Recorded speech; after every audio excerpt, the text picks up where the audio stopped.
Hello students.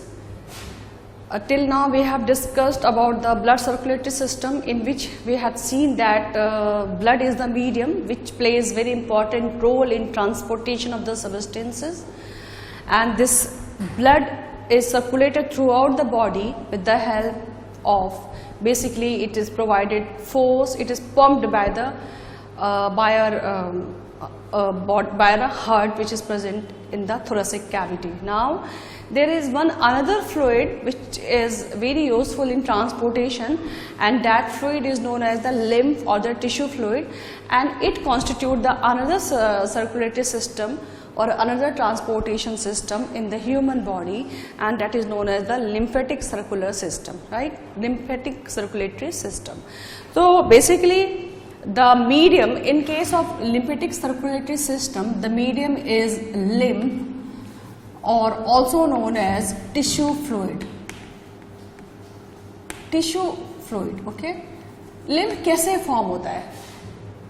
Actually क्या होता है, जो टिश्यूज होते हैं, tissues are the group of cells, tissues are form by the group of cells. तो सपोज मैं यहाँ पे कोई एक टिश्यू का स्ट्रक्चर बना रही हूँ. सपोज ये एक टिश्यू है जिसमें कि बहुत सारे सेल्स प्रेजेंट हैं. अब सेल्स के बीच में क्या होता है, जो स्पेस होता है उसको हम क्या बोलते हैं, intercellular spaces. So suppose these are the cells, and in between these cells intercellular spaces are present. These are the cells, ठीक है, and in between the cells these are the intercellular spaces are present. अब क्या होता है कि जैसे हमने blood circulatory system में पढ़ा कि आर्टरीज जो होती हैं वो हार्ट से ऑक्सीजनेटेड ब्लड को बॉडी के डिफरेंट पार्ट्स में ले जाते हैं, लेकिन अब हर एक इंडिविजुअल सेल्स तक ब्लड कैसे पहुंचता है for the transportation of the nutrients और the oxygen? It reaches with the help of the capillaries. Capillaries कैसे फॉर्म होते हैं? जो आर्टरी होती है divides into the arterioles, then arterioles further divides into the fine vessels, that is the capillaries. तो ये जो टिश्यू में डिफरेंट सेल्स हैं, इन सेल्स के बीच में बहुत सारे ऐसे जो है कैपिलरीज पास हो रहे होते हैं. सपोज यहाँ से ये दो कैपिलरीज पास हो रही होती है, ठीक है. अब हर कैपिलरी में क्या होता है, सब कैपिलरी में क्या होता है, ब्लड होता है, ठीक है. तो कैपिलरी की वॉल, जैसे मैंने कल आपको लास्ट लेक्चर में बताया है कि इट इज, इसकी थिकनेस जो होती है it is only 1 cell thick, इतनी थिक इसकी वॉल होती है. तो कैपिलरीज से क्या होता है, सर्टेन अमाउंट ऑफ कुछ प्लाज्मा, ठीक है. कैपिलरीज में क्या हो रहा है, ब्लड ट्रांसपोर्ट हो रहा है, ठीक है, लेकिन इन कैपिलरीज से कुछ प्लाज्मा, ठीक है, along with certain proteins and some blood cells. कुछ ब्लड सेल्स के जो है रिलीज होकर के कहाँ आ जाती है, इनसे डिफ्यूज होकर के they come outside into the intercellular spaces. यहाँ पे इंटरसेलुलर स्पेसेस में ये आ जाते हैं, ठीक है. अब और जो ये सबस्टेंसेस जो ब्लड कैपिलरीज में ट्रांसपोर्ट हो रहा था, इनसे रिलीज होकर के प्लाज्मा, प्रोटीन्स और ब्लड सेल्स जो बाहर आते हैं इंटरसेलुलर स्पेसेस में, इन the intercellular spaces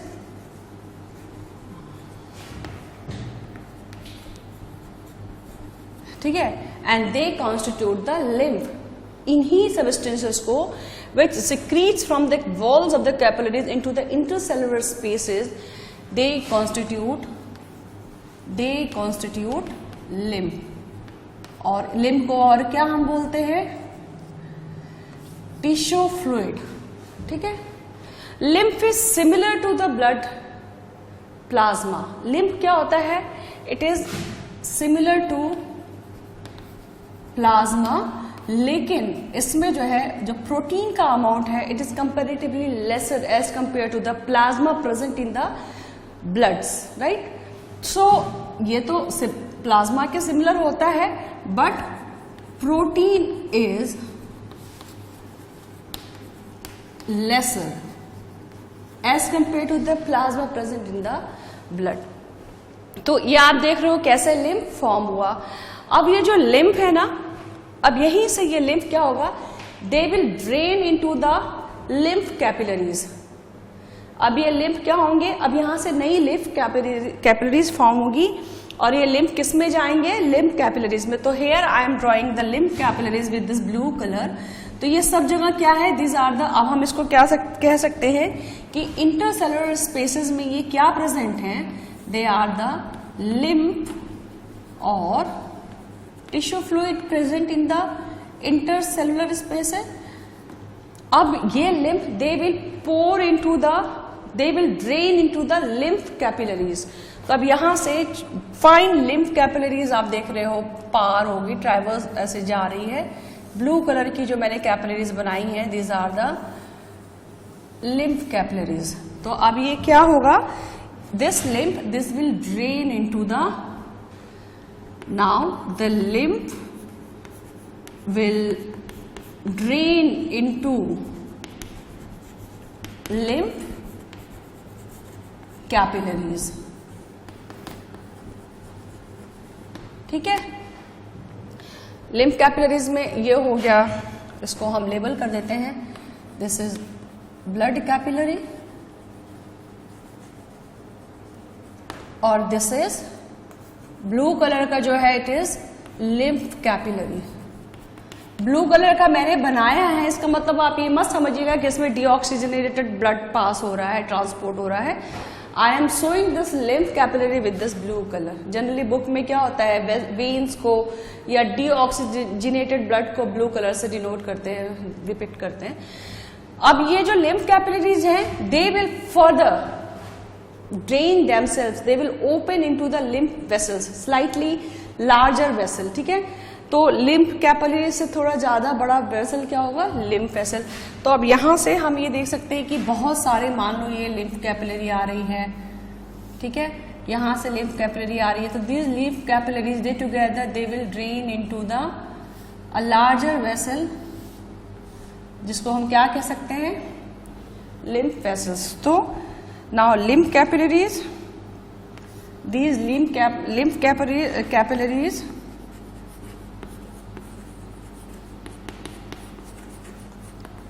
open into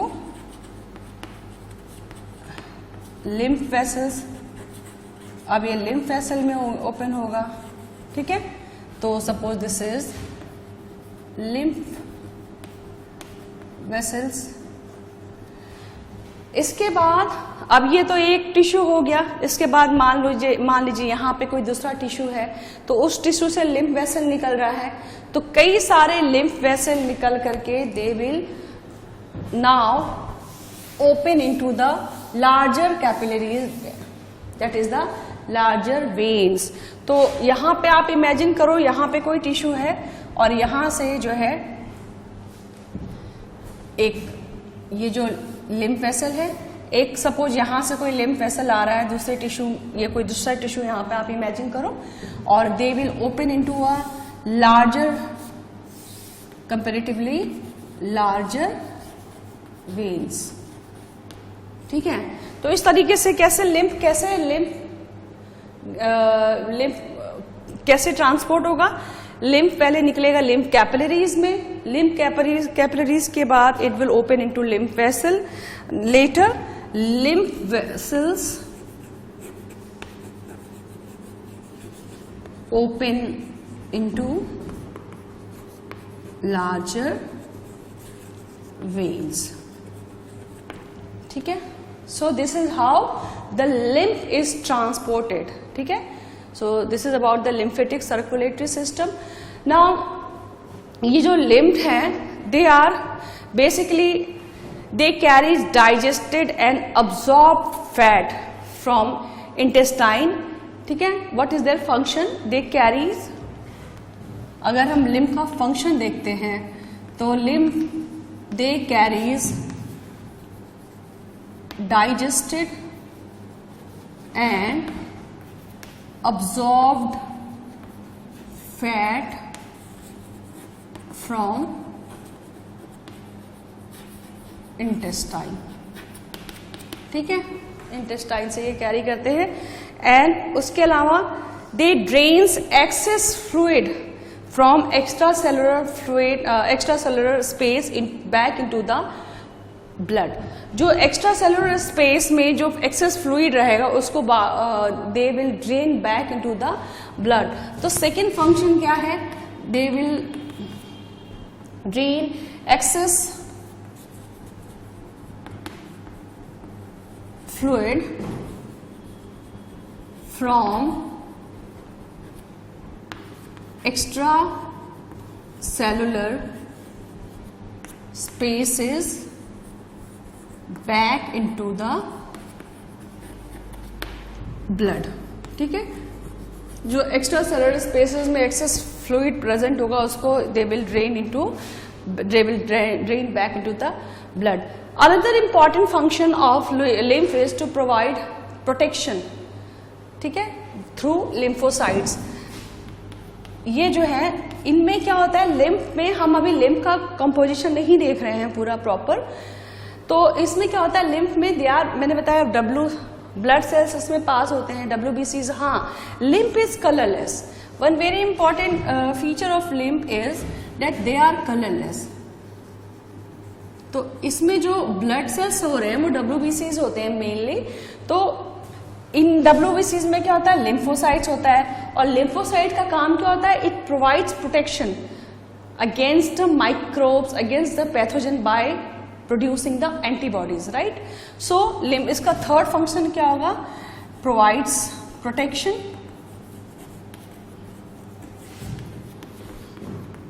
through lymphocytes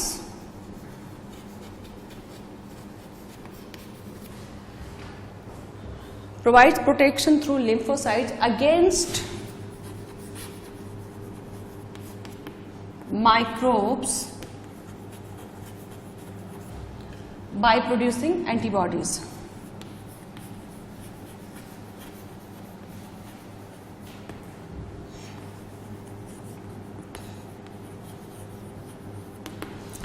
So this is all about the human circulatory system, and we have discussed about the types of the heart present in other animals also.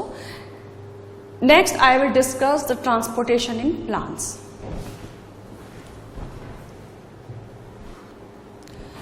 Now I am going to deal with the transport in plant.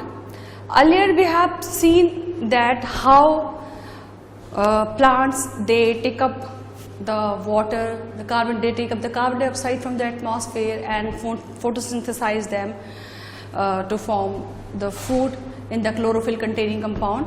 But for this process they also need water and other minerals, ठीक है, water की जरूरत होती है। So how this water and other minerals they are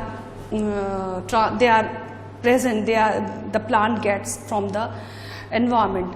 Generally plants get these water and the minerals along with them from the soil, ठीक है, जो with the help of the roots, ठीक है। तो plants जो है water को या दूसरे minerals को एटमॉस्फेयर अपने बॉडी में कैसे एब्जॉर्ब करता है, कैसे लेता है, it takes from the soil। जो soil में water present होता है, इसीलिए आपने देखा होगा कि प्लांट को जनरली जो हम वाटरिंग करते हैं तो we water the soil in which that plant is present. Plant को भी हम वॉश करते हैं, जो कि उसकी जो लीव्स होती है उसके कवर पे अगर डस्ट, लीफ के ऊपर अगर डस्ट डिपॉजिट होता जाता है तो क्या होता है, जनरली ट्रांसपिरेशन इवेपोरेशन में प्रॉब्लम होती है। तो वी जस्ट वॉश टू, और उसके अलावा to look fresh we generally wash the plants also, leaves also, but for their growth we generally water the soil in which the plant is present, because plant absorb the water from the soil with the help of the roots। और roots में भी क्या होता है, root hairs present होते हैं, these are unicellular hairs which absorb the water from the soil, along with that water it also absorbs the minerals, ठीक है। So basically जो हायर प्लांट्स होते हैं they are in higher plants they are specialised system for the conduction of for the transport of the roots and the minerals, ठीक है। Lower plants में क्या होता है, बहुत ही लोअर प्लांट होते हैं, बहुत ही small plant, basically in lower plants the diffusion is sufficient in right? But in higher plants,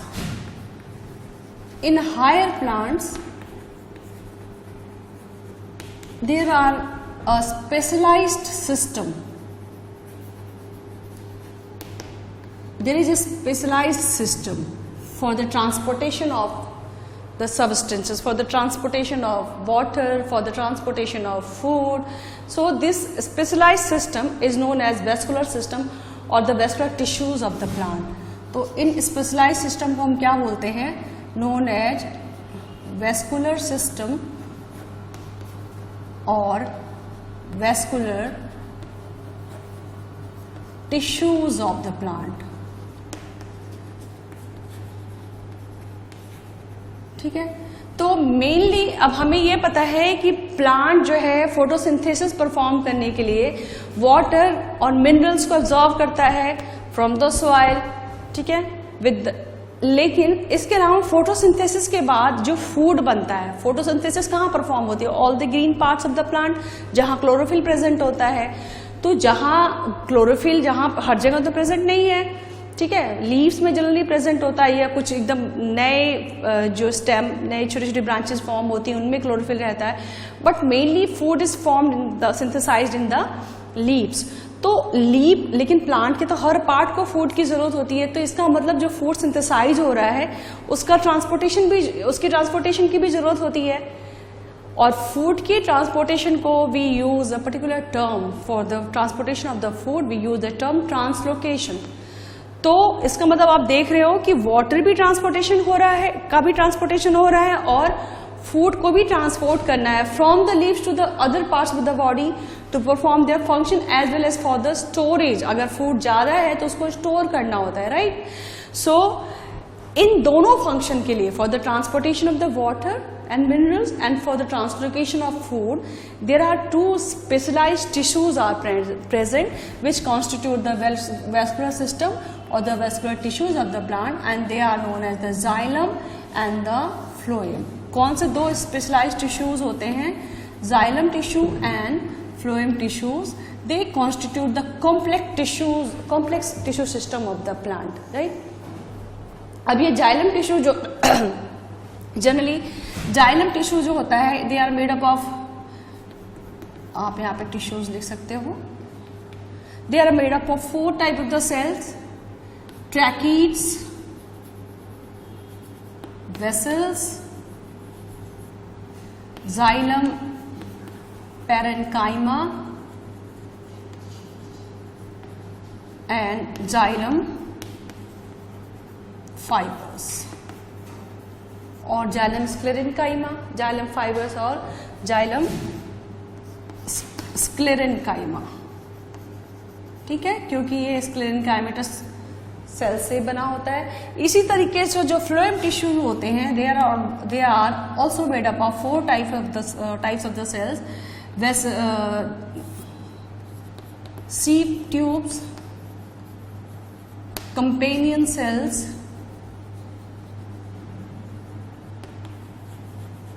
phloem parenchyma, seed tubes, companion cells, phloem parenchyma and phloem fibers or phloem sclerenchyma. So out of these cells, out of these 4 cells, in case of xylem tissues, tracheids, vessels and xylem fibers, these are the dead cells, right?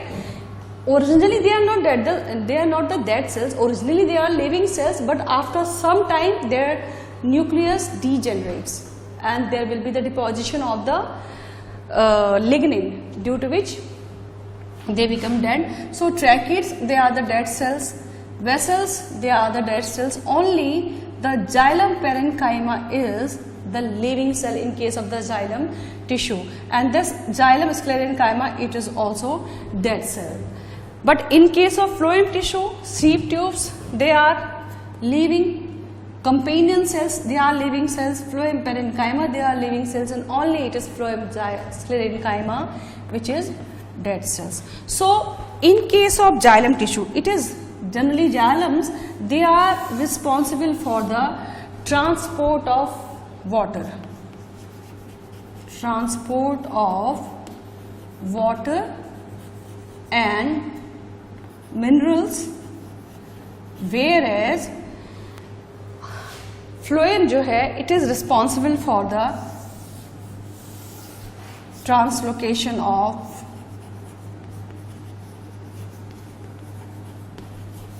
food. अब xylem में हम देखते हैं, xylem में क्या होता है, water और मिनरल कहाँ एब्जॉर्ब हो रहा है, सॉइल से एब्जॉर्ब हो रहा है. तो जो मूवमेंट है xylem, it always shows upward movement, it always shows unidirectional movement. एक ही डायरेक्शन में ये मूवमेंट शो करेगा, that is in the upward direction. But यहाँ पे हमने देखा कि फ्लोएम क्या कर रहा है, ये फूड का ट्रांसलोकेशन कर रहा है. फूड कहाँ फॉर्म हो रहा है, food is synthesising in the leaf. तो फ्लोएम जो है, अब लीफ तो प्लांट ट्री में कहीं भी हो सकता है, ट्री के सेंटर में भी हो सकता है, लीफ कई जगह रहता है. तो जहां पे फूड सिंथेसाइज हो रहा है, फूड लीफ में फूड सिंथेसाइज हो रहा है, वो ट्री अपवर्ड डायरेक्शन में भी फूड को भेज सकता है और डाउनवर्ड डायरेक्शन में भी फूड को भेज सकता है. इसीलिए फ्लोएम जो है it shows the bidirectional movement, whereas the xylem it shows the unidirectional movement. In case of xylem unidirectional movement is present, unidirectional transport of water, whereas in case of phloem it is bidirectional transport of the, or bidirectional movement you can write. It shows the bidirectional movement, means upward and downward both the direction, and it shows only unidirectional movement only in the upward direction. ठीक है. So these are the vascular tissues which helps in the transportation. Next I will discuss the first I will be dealing with the transport of water and minerals, then we will deal with the translocation of the food. So let's start with the transportation of water, जो कि which takes place with the help of the complex tissue that is the xylem.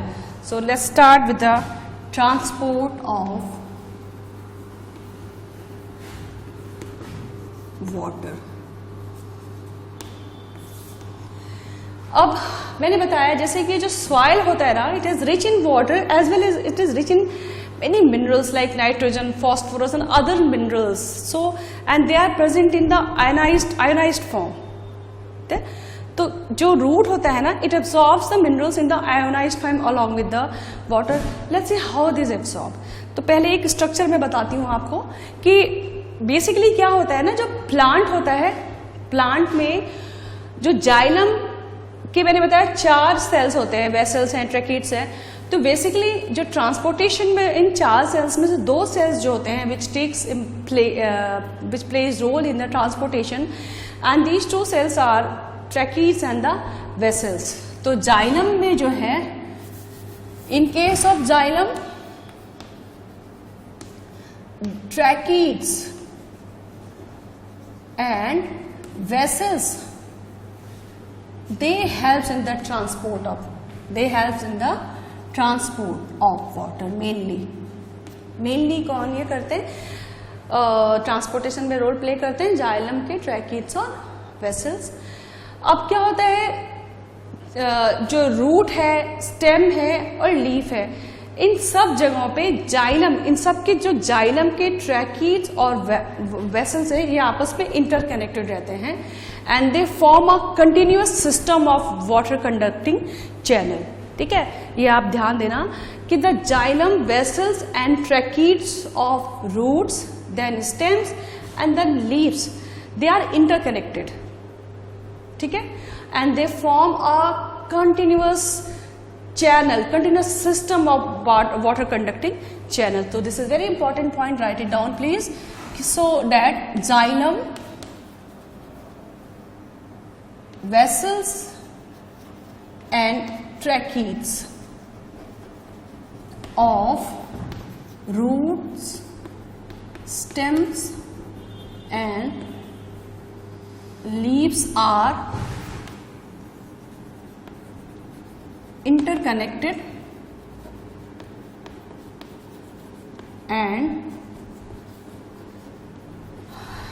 and form a continuous system of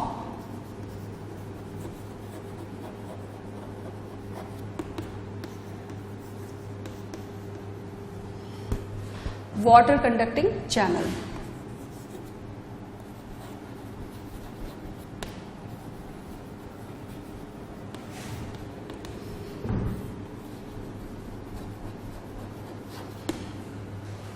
ठीक है, water conducting channels.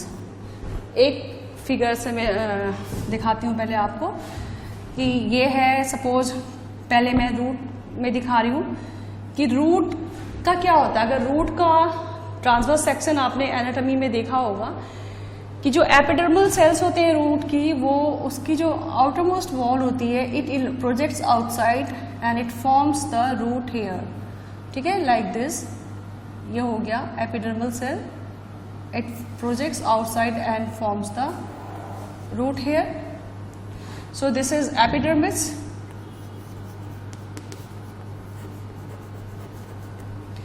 अब this is root hair जो है, it is surrounded by the soil particles. ठीक है, soil particles के बीच में these are soil particles.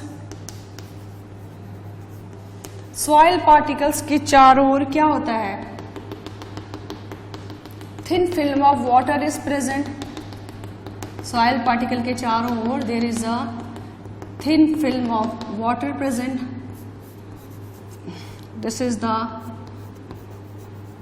Thin film of water around the soil particle along with the minerals and the ions। यहाँ पे ions भी present रहेंगे।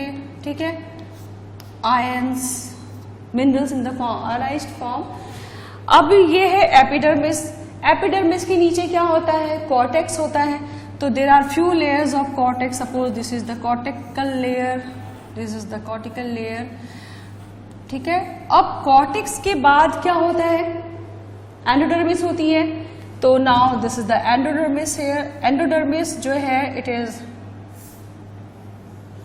एंडोडर्मिस में ये कैस्पेरियन स्ट्रिप्स होते हैं which are suberized and which do not allow the transport of the water. Then how this transport continues all along the plant system?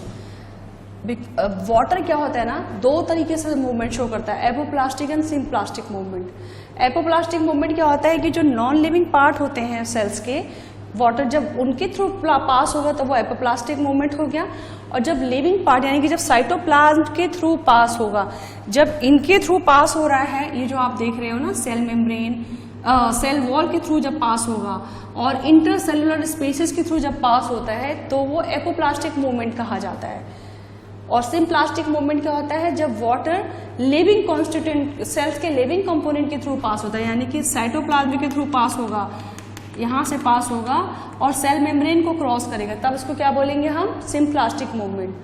बहुत detail में हम आपको, मैं इसको डिस्कस नहीं कर रही हूँ, just I am explaining in very brief. तो जब यहाँ पे क्या होता है, एंडोडर्मिस में सुबेराइज्ड वॉल होती है, तो वाटर जो है सिम्प्लास्टिक मूवमेंट करने के बाद वो कहाँ चला जाएगा, वॉल के थ्रू, उसके सेल वॉल के थ्रू ट्रांसपोर्ट होता है। ठीक है, खैर, so this is these are the cortex और द कॉर्टिकल सेल। अब ये है, this is the endodermis. Endodermis के बाद क्या होता है, आपने टीएस में आपको याद होगा, एंडोडर्मिस के बाद क्या आता है, हमारा जाइलम आता है, जब वेस्कुलर टिश्यू आता है। तो मैं यहाँ पे सिर्फ रूट जाइलम बना रही हूँ, रूट जाइलम को डिनोट कर रही हूँ। तो suppose this is the root xylem, ये रूट जाइलम यहाँ पे मैं इस तरीके से आपको डिनोट कर रही हूँ। तो this is root xylem, this shows the stem xylem, and उसके बाद it is in continuation with the xylem of leaves. तो दिस सपोज लीफ का जाइलम है। अब जाइलम जो होता है वो वेस्कुलर बंडल में होता है। वेस्कुलर बंडल कहाँ होता है, सेंटर में होता है। तो उसके दोनों तरफ, अब लीव्स के हम दोनों तरफ देखते हैं, यहाँ पे क्या होगा, suppose these are the palisade cells, ठीक है, which are surrounded, this is the TS of the leaf and they are surrounded by the epidermal cells like this.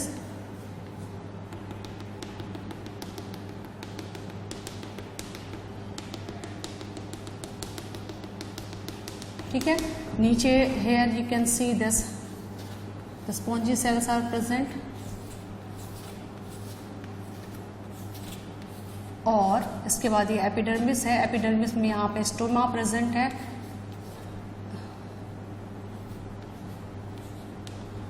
These are the upper epidermis, lower epidermis, इस तरीके से बना हुआ है. These all are the mesophyll cells. ये सारे जो हैं, these two are the mesophyll cells. This is stoma, है, ये stoma है, और स्टोमा के बीच में फिर इंटरसेलुलर स्पेसेस, ये क्या है, these are the intercellular spaces. तो ये एक system, this is the epidermis, this portion is the root portion. यहां से लेके यहां तक आप देखोगे, जस्ट मैं एक हल्का सा आपको डिपिक्ट कर रही हूं, यहां से लेके यहां तक ये रूट का पोर्शन है, टीएस, ये हमने स्टेम का जाइलम बनाया, and this is the leaf epidermis, and this is leaf xylem. ठीक है, ये लीफ का जाइलम है, और यहां से अब हम इसको ट्रांसपोर्टेशन को धीरे धीरे करके पढ़ेंगे. तो मैंने जैसे बताया कि xylem vessels of root, stem and leaf, ये क्या करते हैं, दे आर इंटरकनेक्टेड. आप देख रहे हो, they are interconnected and they form a continuous system of water conducting channel. ठीक है, तो अब देखते हैं क्या होता है. सबसे पहले क्या होगा, जो रूट सेल्स होते हैं, ये रूट सेल्स हैं, this is the root hair. Root hair जो है यूनिसेलुलर होता है, वन सेल थिक होता है, तो it will actively take up of ions. ये रूट सेल्स जो है, it will take up ions actively take up of iron. What does it mean? कि by the utilizing energy of ATP. ठीक है, तो पहला क्या होगा, it will actively take up iron. अब जब यहाँ पे ये आयन ले लेगा रूट से, सॉइल से, these are the soil particle. जब रूट हेयर सॉइल से आयंस लेगा तो क्या होगा, अंदर जो है आयन का कंसंट्रेशन बढ़ेगा ना, और आयंस का कंसंट्रेशन अंदर, बाहर क्या है, सॉइल में क्या हो जाएगा, कम हो जाएगा. उससे क्या होगा, there will be a difference in the concentration of the ions. Concentration, ions की कंसंट्रेशन में डिफरेंस हो जाएगा. क्यों? क्योंकि यहाँ पे आयंस ज्यादा हो गया, और रूट के अंदर, रूट हेयर के अंदर और रूट सेल के अंदर आयन ज्यादा हो गया, और सॉइल के अंदर आयंस कम हो गया. इसका मतलब क्या हुआ कि अब यहाँ पे अगर आयन ज्यादा हो गया, तो यानी कि वाटर का परसेंटेज कम हो गया, वाटर का कंसंट्रेशन रूट के अंदर कम हो गया, और वाटर का कंसंट्रेशन सॉइल के अंदर क्या हो गया, ज्यादा हो गया. तो क्या होगा, again there is a concentration gradient created between the water concentration. ठीक है, तो सॉइल के अंदर वाटर का कंसंट्रेशन अब बढ़ गया और रूट के अंदर कम हो गया. तो क्या हो गया, to eliminate this difference, water will start to move from the soil to the root. Water जो है soil से अब क्या हो जाएगा, root में enter करेगा. इस तरीके से क्या होगा, ट्रांसपोर्टेशन स्टार्ट हो गया. तो how does this transportation initiate? कैसे इनिशिएट हुआ, let's write this. root cells जो है actively take up iron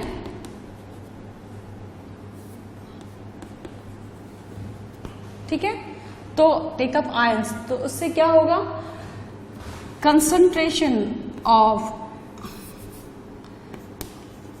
ion concentration increase in iron concentration in root hair and decrease in iron concentration in soil. Iron concentration decrease हो जाएगा तो क्या होगा, this creates a difference in concentration of ions in root and soil. तो क्या होगा, due to this, to eliminate this difference, to eliminate of ions in, आप लिख लो इसको, roots and soil. So to eliminate this difference in the concentration of iron root and the soil, water eliminate the difference. Water will move from soil to root hair cell. ठीक है, और इस तरीके से ट्रांसपोर्टेशन स्टार्ट हो गया. ठीक है, समझ में आ गया. नेक्स्ट क्या होगा, due to this movement there will be a steady movement of water into the xylem. अब ये जो मूवमेंट है वाटर का, ये कॉन्टिन्यूस मूवमेंट है, तो it will cause a study, STD,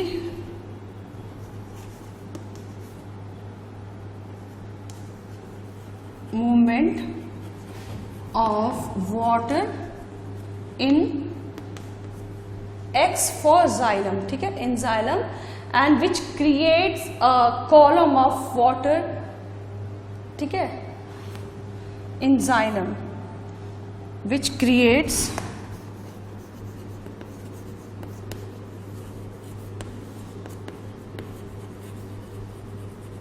a column, it creates a column of water that is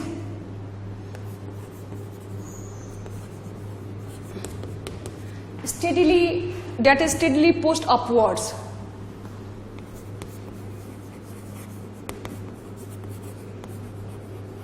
Pushed upwards. अभी तक यहां तक हम समझ लेते हैं एक बार फिर से. कैसे इनिशिएट हुआ, आयंस प्रेजेंट है सॉइल में भी, आयंस प्रेजेंट है रूट में भी, रूट हेयर में. अब रूट हेयर में क्या हुआ, active transportation, active root hair ने एक्टिवली आयन को टेकअप किया फ्रॉम द सॉइल. तो रूट के अंदर क्या हो गया, कंसंट्रेशन बढ़ गया आयन का, और सॉइल के अंदर आयन का कंसंट्रेशन कम हो गया. अब सॉइल के अंदर आयन का कंसंट्रेशन कम हो गया तो वाटर का कंसंट्रेशन ज्यादा हो जाएगा सॉइल में, और रूट में वाटर का कंसंट्रेशन कम हो जाएगा. तो वाटर जो है हाई, हमें पता है ना डिफ्यूजन कहाँ से होता है, हाई कंसंट्रेशन रीजन से लो कंसंट्रेशन रीजन में. तो water will start move from the soil to the root. इसके बाद क्या होगा, ये वाटर जो है it will enter into the, by the process of diffusion it will enter into the xylem of the root. अब लगातार जो है वाटर जो है steadily it is entering inside the xylem of the root. और जैसे जैसे एंटर हो जाएगा, अब ये जो है इट विल, जो वाटर यहाँ इकट्ठा हो जाएगा, ये वाटर को पुश करेगा ना अपवर्ड डायरेक्शन में. तो it will push the water in the upward direction. तो there will be a column created, a column of water is created in the xylem of the root and the leaf stem. अब now question arises कि अगर plant छोटा है तब तो root, इस pressure को हम क्या बोल रहे हैं, जो रूट के थ्रू आ रहा है इसको हम रूट प्रेशर कह रहे हैं. तो प्लांट अगर छोटा है तो रूट प्रेशर के थ्रू तो पानी को, आप वाटर को प्लांट के हर पार्ट तक पहुंचा सकते हो. लेकिन आपने देखा है बहुत बड़े बड़े ट्रीज प्रेजेंट होते हैं, तो इतने बड़े ट्रीज में वाटर कैसे पहुंच पाएगा हर एक पॉइंट तक. क्यों, क्योंकि डिफ्यूजन प्रोसेस तो बहुत स्लो होता है. आपको पता है डिफ्यूजन बहुत ही स्लो प्रोसेस होता है. इवन एक 50 माइक्रोमीटर का अगर एक सेल लो आप, सपोज एक सेल है जिसके विच इज ऑफ 50 माइक्रोमीटर, तो इसके थ्रू डिफ्यूजन करने में इसके थ्रू वाटर को डिफ्यूजन करने में करीब 15 सेकेंड लगते हैं. No sorry, it takes 3 minutes. ठीक है, इट टेक्स 3 मिनट. 50 माइक्रोमीटर का जो सेल होता है इसके थ्रू ट्रांसपोर्टेशन में इट टेक्स 3 मिनट. तो आप सोचो कि इतने बड़े ट्रीज में एक मतलब it will take years to reach 1 molecule of water from the root to the top of the plant. तो अब ट्रांसपोर्टेशन कैसे होगा, कैसे जो है वाटर पूरा लीफ तक पहुंचेगा, एकदम टॉप पॉइंट तक पहुंचेगा. उसके लिए क्या होता है, जो प्लांट है, जो ट्रीज हैं, दे यूटिलाइज अनदर मैकेनिज्म.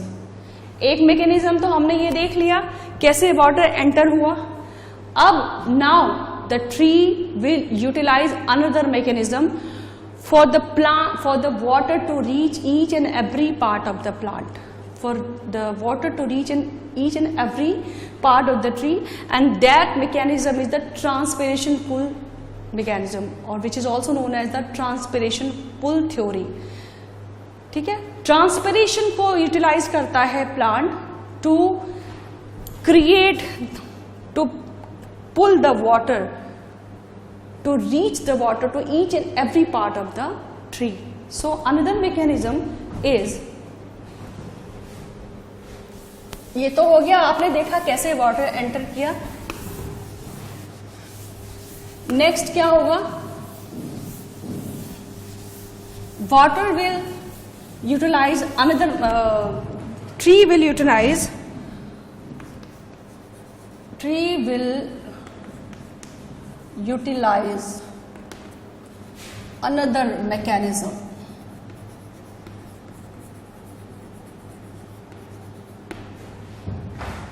ठीक है, for water to reach every part of the plant,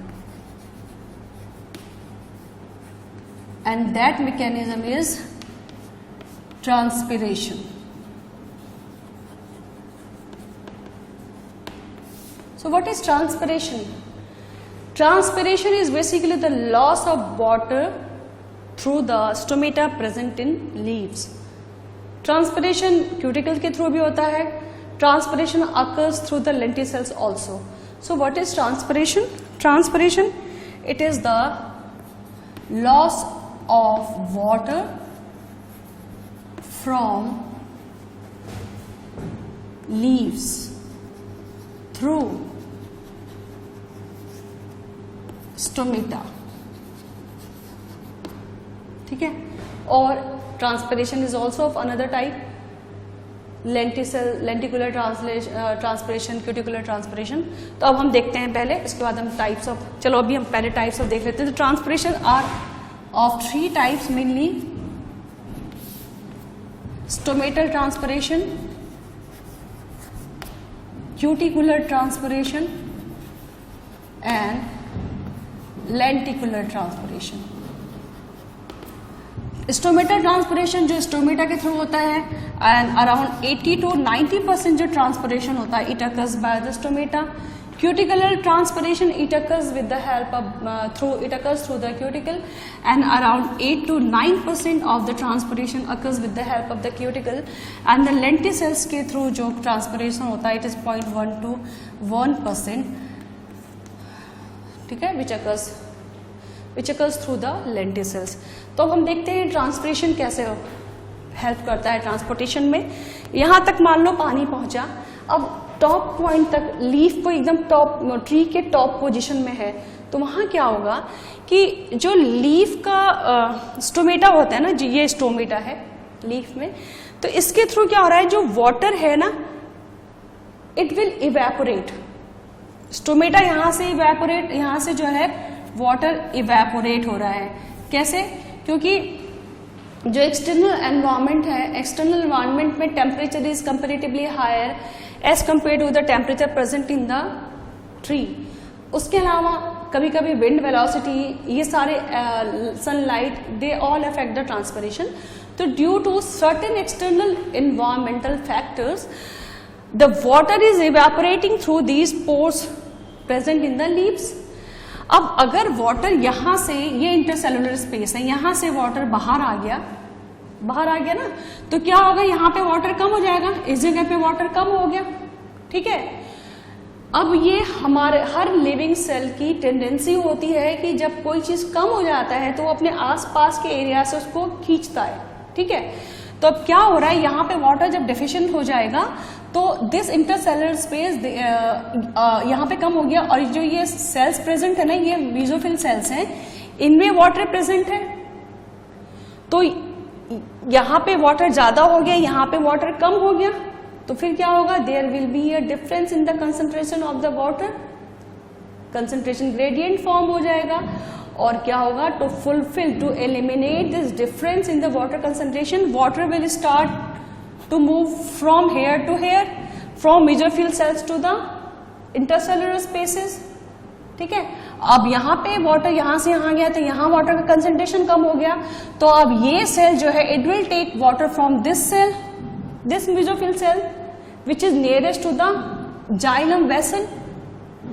अब क्या होगा, यहाँ पे वाटर, अब यहाँ पे ये जो है, ये वाला cell, it will try to take the water from this xylem vessel, ठीक है।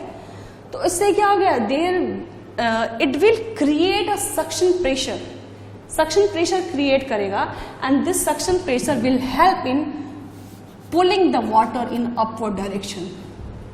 Now you got it. एक तो कैसे था कि रूट यहाँ पे कंसंट्रेशन ग्रेडियंट हुआ, क्रिएट हुआ due to the active take up of the ions through the root hairs, और उसके चलते वाटर एंटर हुआ, लेकिन ये वाटर चूंकि कुछ सर्टेन हाइट तक ही ऊपर जा सकता है, अब पूरे प्लांट के हाईएस्ट पॉइंट तक पहुंचाने के लिए क्या करना पड़ेगा, कैसे होगा, कौन सा मैकेनिज्म प्लांट यूटिलाइज करता है, ट्रांसपिरेशन मैकेनिज्म यूटिलाइज करता है। कैसे कि ट्रांसपिरेशन के थ्रू जो यहाँ वाटर लॉस हुआ, उस वाटर लॉस को फुलफिल करने के लिए सेल ने एडजेसेंट सेल से वाटर लिया, और ये एडजेसेंट सेल ने फिर कहाँ पे लीफ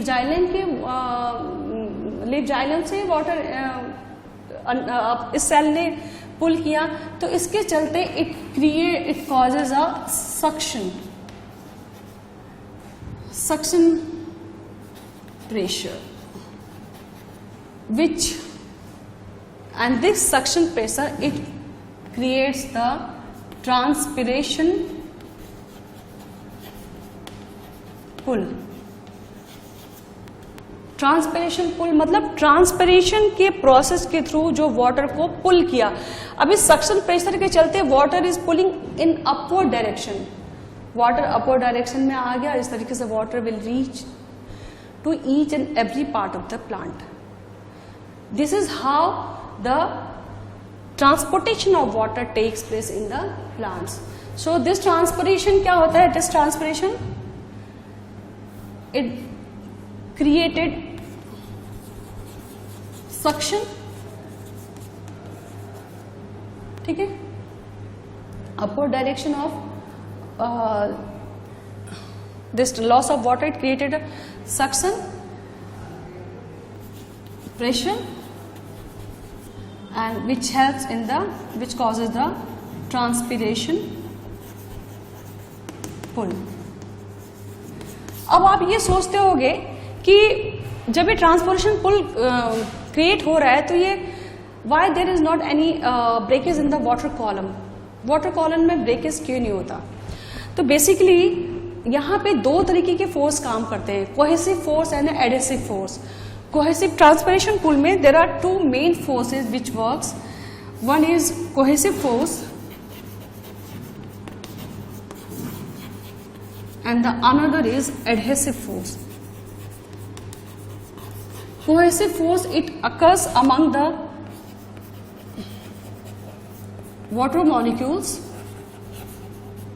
ठीक है, and adhesive force it occurs between the water molecule and walls and xylem vessel and cells of the xylem vessel. ठीक है, जो दो वाटर मॉलिक्यूल्स के बीच में जो फोर्स होगा, सेम टाइप के मॉलिक्यूल्स के बीच में जो फोर्स होता है उसको बोलते हैं कोहेसिव फोर्स। तो कोहेसिव फोर्स के चलते वाटर मॉलिक्यूल्स आपस में इंटरकनेक्टेड रहेंगे, एक कॉलम बनाएंगे, और जो वाटर यहाँ पे जो ट्रांसपोर्ट हो रहा है, इस वाटर और ये जाइलम की जो वॉल होती है ना, इन दोनों के सेल्स के बीच में, जाइलम के वॉल, जाइलम सेल की जो ट्रैकीट्स और वेसल्स की जो सेल्स है उनके और वाटर के बीच में एडहेसिव फोर्स होगा। तो ये दो फोर्स होते हैं, they help in preventing the breakage of the water column, and that is how the water transports from the soil, from the root to the topmost part of the trees. So this is all about the transport in plant, transport of water. Next I will be dealing with the translocation of food.